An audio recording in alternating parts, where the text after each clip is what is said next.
Hi, Anthony. Thank you for joining me. For anyone that doesn't know who you are, do you want to do maybe 30 or 60 seconds just to give a brief introduction to yourself? Sure. Yep. You can see from the screen, my name's Anthony.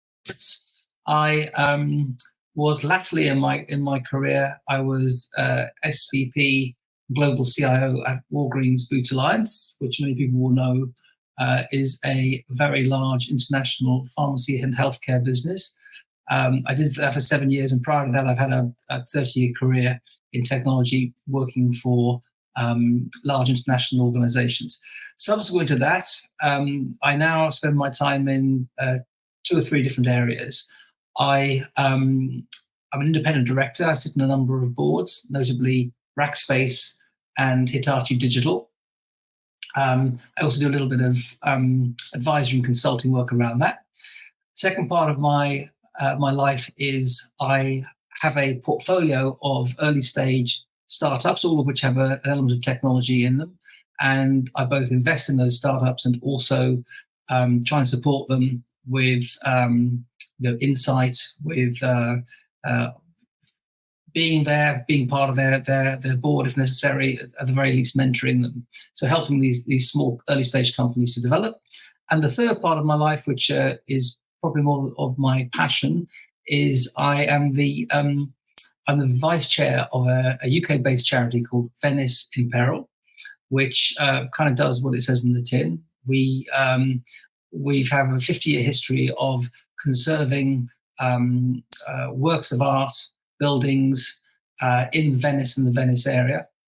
Not just the physical conservation, but we also sponsor bursaries for students who are involved in art conservation, and we in general try and help with the sustainability of a city which has got more than its fair share of problems. So a little more than 30 seconds, but that's my life. No, that's great. Thank you for that. So having just to pick one, what would you say is the single best piece of advice you've ever received and then been able to apply in the context of change and transformation? Yes. Well, you gave me advance notice of this, so I had a chance to think about it.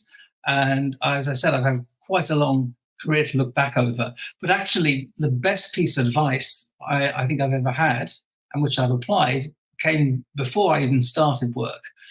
When I was at sixth form college doing my A-levels, they had a role, which I'm pretty sure doesn't exist anymore, in the sixth form called the career advisor. And the career advisor, his or her role was to come and sit down with you and to give you advice on what you should be doing as you go out into the world of work or onto university or whatever. And of course, the question was always, well, what do you want to be? And and it's very interesting looking back, because the sort of jobs that the people said they wanted to be in, many of them don't exist anymore. And actually, the jobs that people are in, certainly the jobs that I were in, didn't exist when the career advisor was helping things out. So, what do you want to be? When I met the career advisor, I didn't know what I wanted to do, and I walked straight in there and I said, I look, just to be clear, I don't know what I want to be. And he looked at me and he said, well, actually, the answer to that question is, what you want to be is to be yourself.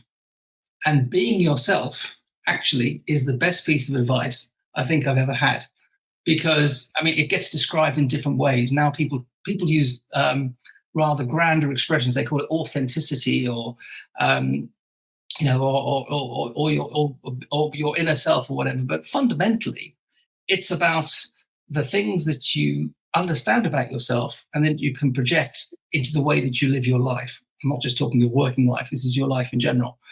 If you do that, what you find you get back from people is a number of things. You find you can establish trust with them much better.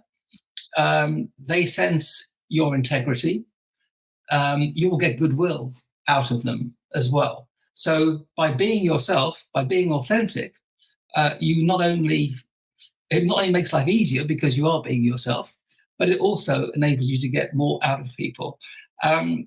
We live in a world now with Instagram and all the rest, where people seem to want to change what they are.